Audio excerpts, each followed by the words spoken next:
السلام علیکم ورحمۃ اللہ وبرکاتہ۔ بسم اللہ والصلاۃ والسلام علی رسول الکریم، اما بعد فاعوذ باللہ من الشیطان الرجیم، بسم اللہ الرحمن الرحیم۔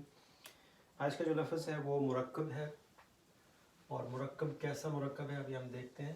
تو یہ بنا ہے دو الفاظ کے ساتھ، الا اور ہم سے۔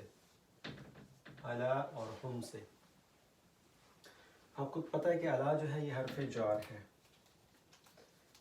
حرف جار کا کیا کام ہوتا ہے؟ حرف جار کا کام یہ ہوتا ہے کہ جو آنے والا اسم ہے، جو ہم جو ہے، یہ اسم ضمیر ہے۔ آپ کو یاد ہو چکا ہوگا کہ یہ اسم ضمیر ہے، اور اسم ضمیر کی جو حالتیں ہیں وہ ہم جو ہے وہ ایک مبنی اسم ہے، جس کا مطلب یہ کہ اپنی حالت نہیں بدلتا، یہ اسی حالت میں رہتا ہے، چاہے وہ نصب جاری یا اس کی حالت میں ہو، رفع کی حالت میں ہو۔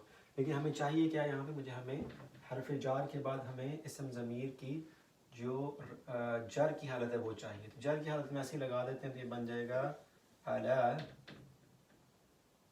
اور ہم، الا ہم۔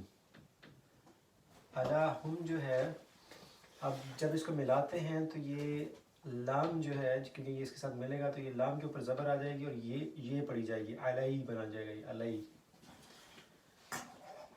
اب ہم کے اوپر جو پیش ہے، اگر کبھی بھی اس کے پیچھے جو ہے وہ پیچھے یا ہو تو یہ زیر میں تبدیل ہو جاتی ہے۔ تو یہ یاد رکھیں کہ اگر ہم سے پہلے یا الائی، جو اس کی جتنی بھی حالتیں ہیں، جتنی بھی اس کی ہما ہم کی جتنی بھی نصب اور جر کی حالتیں ہیں، اگر ان سے پیچھے یہ ہوگا تو یہ حرف جو ہے وہ تبدیل ہو جائے۔ اس کی مثال کیا ہے؟ اس کی مثال یہ ہے کہ الائی ہی پڑھتے ہیں، الائی ہو نہیں پڑھتے، الائی ہی پڑھتے ہیں۔ تو اسی طرح سے الائی جو ہے یہ بن جائے گا علیہم، تو یہ ختم ہو جائے گا یہاں سے علیہم، یہ چیز یہاں سے ختم ہو جائے گی، تو یہ بن جائے گا علیہم۔ تو الا اور ہم کا جو مجموعہ ہے یہ جار اور مجرور ہے۔